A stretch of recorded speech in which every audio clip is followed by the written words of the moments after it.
Hey everyone, welcome back to the channel. Andre the Alpha here, and today we're talking about Screamer, a game that I generally did not think it was going to land for me, and I gotta be real with you guys, this thing surprised me more than anything that I played so far this year. Now on the surface, Screamer looks like a pretty standard arcade racer. Anime characters, crazy cars, neon tracks, electronic music cranked to the max. You might look at it and go, okay, cool, it looks flashy, probably drives like Mario Kart with a few extra steps, and I completely understand why people would think that. That's kind of where I was before I started, but Screamer is not that at all, and it's not even close. So let's talk about what it actually is, because the gameplay here is doing something I generally haven't felt in a racing game in quite some time, and that's probably the best place to start. The driving. So when you boot into the race, you're going to be using what most games use. Left stick steers, triggers accelerate and brake, standard stuff, but Screamer has one extra input that changes everything. The right stick controls your drift. Not the normal way where you just tap a button and your car slides. Your stick literally is constantly available to throw the back end of your car wherever you want. At first it sounds bizarre because it kind of is. You're essentially steering two parts of the car independently all times. Left stick for direction and right stick for the angle of the rear, and it takes about a minute to really sink in. Actually, I have to be honest, it takes more than a minute. This game does have a learning curve, and that may hit or miss for some people. Your first hour into this game is gonna feel rough. You're gonna be hugging walls, getting the physics wrong, losing races embarrassingly, and that's by design. But here's the thing about the learning curve. Once it clicks, it's legitimately awesome to play. There's a state of flow you hit when you're linking corners properly, managing both sticks, not thinking about it consciously anymore. It's close to the feeling you get from any good anti-gravity racers, like Wipeout or F-Zero at best, except you're in a car with wheels on ground. Think like Cyberpunk City. The handling has the same kind of snap and weight, heft without sluggishness, and speed with chaos. Unlike some games where the handling assist kinda just neutered the fun, Screamer has a really smart approach to assist. You can either turn them on and they generally help, but they also tucked away in custom settings rather than up front during the setup, which is something I'd flag as a minor miss for new players. Just something to know going in though. Digging in the settings before you first start race will help you out tremendously. The combat system. So here's where Screamer stops just being a racing game and becomes something else entirely. There's 2 meters on your HUD at all times. The left side is sync, your defensive resource. You build sync passively over time, but you build it faster when you're actually driving. Clean covering, proper gear drifts, maintaining speed. The game rewards precision by filtering the bar quicker. Sync powers 2 things, your boost and your shield. Holding the left bumper to burn sync for a speed increase, hitting the right bumper to deploy your shield, which costs 1 full tank of sync but protects you from incoming hits. Now here's where things get really interesting. Every time that you spend sync, on boost or on shield, it converts into entropy. Entropy is the offensive meter on the right side. 2 bars of entropy activates the strike mode, and when you're in strike mode, any opponent that you ram into just explodes, gone from the race temporarily as a full knockout. Fill up all 4 entropy bars and unlock overdrive. Both thumbsticks clicked at once and your car turns into a flaming battering ram that detonates absolutely everything that it touches. It's the most powerful thing in the game, and the catch, if you hit a single wall while you're in overdrive, you explode instead. Same instant death that you're dishing out, right back at you for even the slightest misjudgment. So what you got here is a constant rolling calculation happening in your head throughout every single race. Do I spend sync on boost to just close the gap, or do I bank it as a shield to charge up towards a strike? Do I cash out 2 bars for a quick KO attempt, or do I hold out and build up towards full overdrive? The aggression you put into the race directly funds the combat options. It's a loop that teaches restraint through its own logic, and this is why Screamer is deeper than it looks. At 200 miles per hour, you're making actual strategic decisions, not just button mashing and hoping that something will happen. It feels strategic without feeling like a spreadsheet. It's hard enough to pull off, and the developers pulled it off excellently. Manual gear shifting. One more layer on top of all of that, and I do want to mention it because it adds something that most racers don't have, is manual gear shifting. Over the course of the race, you shift up manually as the revs climb. Time it right and you get a speed surge plus build up more sync. miss the timing and the car still shifts automatically. It doesn't punish you with the blown engine or anything like that. It's an optional skill check later on top of the race. Get it right and you're slightly faster, building your own defensive meter. Miss it and the race keeps going. It's the right balance of reward versus forgiveness. Also stack your sync generation. So if you're on a long straight, nailing every shift perfectly, then you stack up speed and passively prepping it to go on to a defense. It feeds into the same ecosystem. There are 15 characters in Screamer, split across 5 teams of 3, 1 leader and 2 members per squad, and each character has a passive ability that actually changes how you play. Take Frederick. His ability powers up his strike and gives him bonus sync on KO. Sounds amazing. The downside is while he's in strike mode, touching a barrier detonates him. Extremely high risk, extremely high reward. Probably not the first character that you want off if you're new.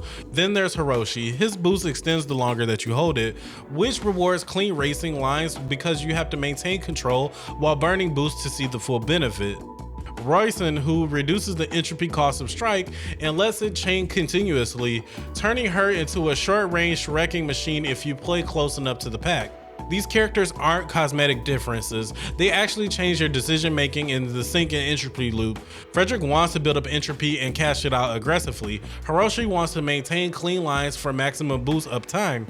Royson wants to stay close to the pack and change KOs. Swapping characters generally feel like playing a different game on the same track. Like, I have to be honest about how impressive this is for a racing title. Character variety in arcade racers usually just means different stats on the spreadsheet somewhere. Here it changes your actual decision making moment to moment. The modes. Let me run through what's actually in the box here because there's more than you'd expect. Arcade mode gives you 3 standard racing formats. Free for all puts all 15 characters on the grid at once. Overdrive's going off everywhere. It's a lot going on in the best way. Leader mode strips everything down just to the 5 team captains, so you get a tight 5 racer sprint where every single KO matters because the field is so small and personal. Member mode just takes the 10 sidekicks and creates its own tactical flavor since sidekicks' ability tend towards specialized function rather than raw power. Team race is where the design gets clever. You build your own squad, 1 leader, 1 or 2 members, and then you mix and match across faction. And here's the whole wrinkle. It's not just about finishing position. KOs contribute to your team combined score. So flying out to get to first place and leaving your teammates to get demolished behind you is actually bad for your strategy. You need to balance racing and fighting simultaneously. Team races between pushing for position and hanging back to protect a teammate or help racking up KO. That tension is well brought. The custom rules editor is the sleeper hit of this whole package. You can adjust the lap counts up to 9, competitor count up to 16, and toggle through a long list of modifiers that reshape the experience in dramatic ways. You can even turn off overdrive entirely just for a pure racing mode, or force permanent overdrive from lap 1 for the most chaotic race possible. Enable volatile ecosystem mode where every racer is permanently vulnerable to a KO from the jump. Adjust the passive sync generation rates up or down. You can save these rule sets permanently, so once you find your favorite configurations, you're not just rebuilding them every session. The online community is gonna go absolutely wild with this once everyone figure out what's possible. There are a few shortcuts on each track, real shortcuts that require prestige. It's very fair, you just have to get good enough to use it. And on the track selection, 4 circuits in early game with more unlocking throughout the continued arcade. Tight urban tunnels with neon lights that play completely different from wider circuits with sweeping elevation changes. Day and night settings that actually affect visibility and atmosphere rather than just feeling like a visual coat of paint. The tracks feel very distinct from each other. The story campaign. I'm not gonna lie, the campaign is just there. It's fun, don't get me wrong. I just want to be honest about what it is versus what it isn't. The story is told through a mix of full animated, cel-shaded cutscenes and the visual novel style of a dialogue segments, fully voiced with different characters speaking their native language. There's a French speaker, there's some heavy Irish flavor in the writing, and everyone understands each other through a neural implant that's explained early on. That's actually a nice piece of world building for a racing game. Small detail, but an adds texture. The setup is a high stakes, high reward racing tournament called the Screamer.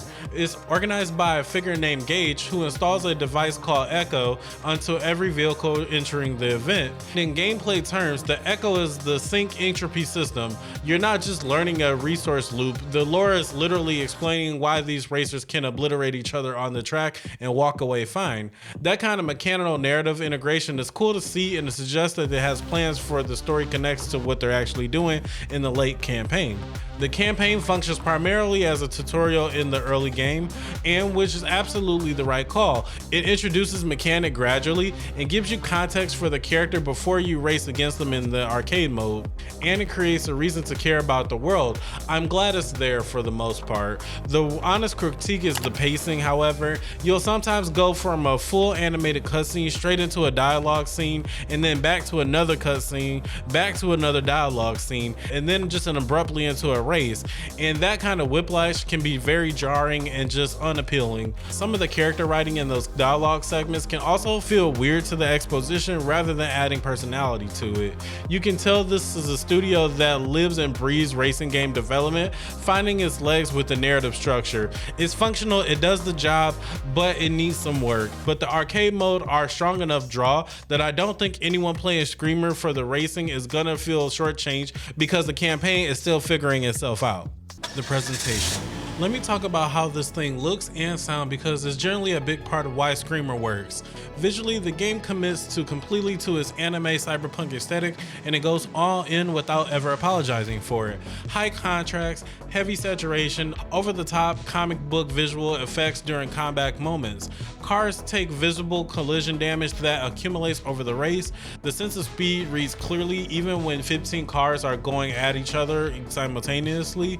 Neon-soaked tracks pop with colors. Is never boring to look at. Even on the menus are stylish. Even navigating just around is fun. It reminded me of booting up the Nintendo 64 or PS2 games where the whole presentation had energy from the second you hit the title screen. That feeling is rare now, and Screamer absolutely has that magic. The music is legitimate one of the best racing game soundtracks that I can remember. Not just best in the it's a good for a racing game qualifier sense, it's actually a good soundtrack. Each character has their own theme that plays while you're racing with them, and the genre spans from dark house, rock, upbeat, trance, drums, bass, and all fast-paced electronic. I finished the session and generally didn't want to stop playing it, so I just threw on headphones and listened to the soundtrack while just before finally closing the game. That usually doesn't happen to me. The car sounds are also on point, punchy, dynamic, and in a lot of cases they actually reflect the real world engine inspiration for each vehicle. One of them actually sounds like a turbo for a rally race car. It's those details that let you know that the team actually cared when they made this game.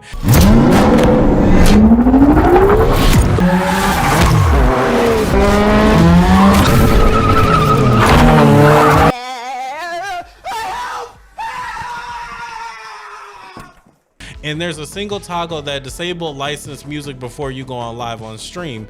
No third-party workarounds, no muting your system audio, no hoping for the DMCA guys to look the other way. One switch and then boom, is done.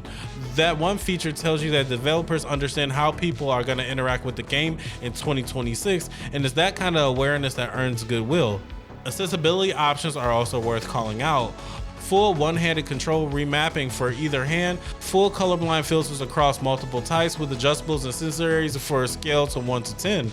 Independently scalable subtitles menu for text, and multiple reduction filters with configurable frequencies. This is a comprehensive suite for any game, let alone a racing title, and it's up front rather than just buried behind a deep sub menu.